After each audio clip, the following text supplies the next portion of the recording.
ஓம் சாந்தி. அவ்யக்த சமிக்ஞை 15 பிப்ரவரி 2024. जहां मधुरता है वहां ही पवित्रता है, बिना पवित्रता के मधुरता आ नहीं सकती.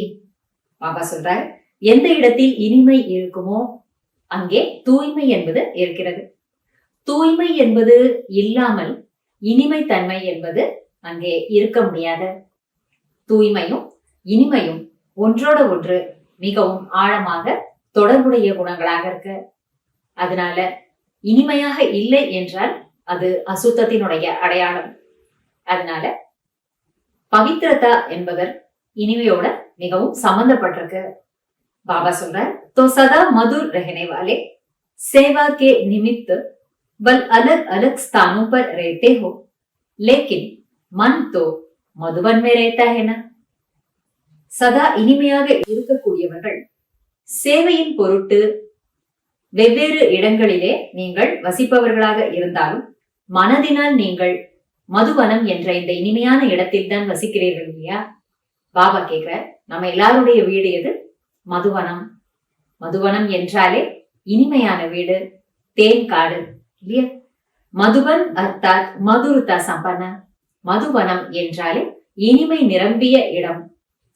कभी बच्चों पर या कार्य व्यवहार में आते आपस में क्रोध तो नहीं करते हो?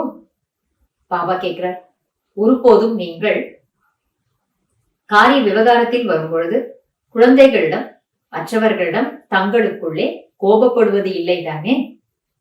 மற்றவர்கள் கிட்ட நம்ம கோபப்படாமல் இருக்கிறோமா?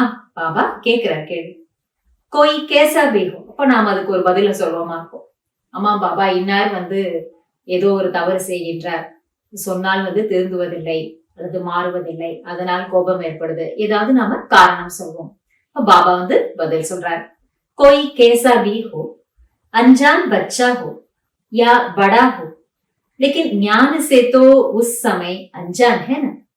யார் எந்த மாதிரி இருந்தாலும் சரி, எதுவும் தெரியாத குழந்தையாக இருந்தாலும் சரி அல்லது பெரியவர்களாக இருந்தாலும் சரி, ஆனால் அந்த நேரத்தில் ஞானத்திலிருந்து அவர்கள் அஞ்சான், ஞானத்தை அறியாதவர்களாக ஆகி விடுகிறார்கள் இல்லையா? தவறு செய்கின்ற நேரத்துல ஞானமே அறியாதவர்கள் போல் ஆகிவிடுகிறார்கள் இல்லையா?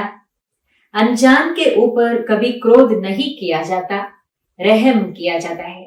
அதனால் தெரியாதவர்கள் மீது ஒருபோதும் யாரும் கோபப்படுவதில்லை, ஆனால் இரக்கம்தான் படுகிறார்கள், இரக்கம்தான் காட்டுகிறார்கள்.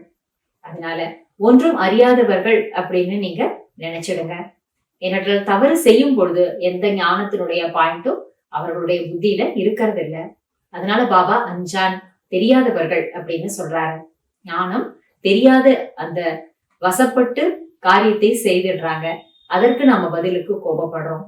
ஆனா பாபா சொல்ற, கோபப்படாதீங்க, இரக்கத்தை காட்டுங்க, இரக்க மனம் கொண்டவர்களா ஆகுங்க அப்படின்னு சொல்ற. அதனால நாம எல்லார் பேர்லயும் இரக்க மனம் கொண்டவர்களாகவும் இனிமை தன்மை கொண்டவர்களாகவும் ஆகும். நன்றி பாபா. ஓம் சாந்தி.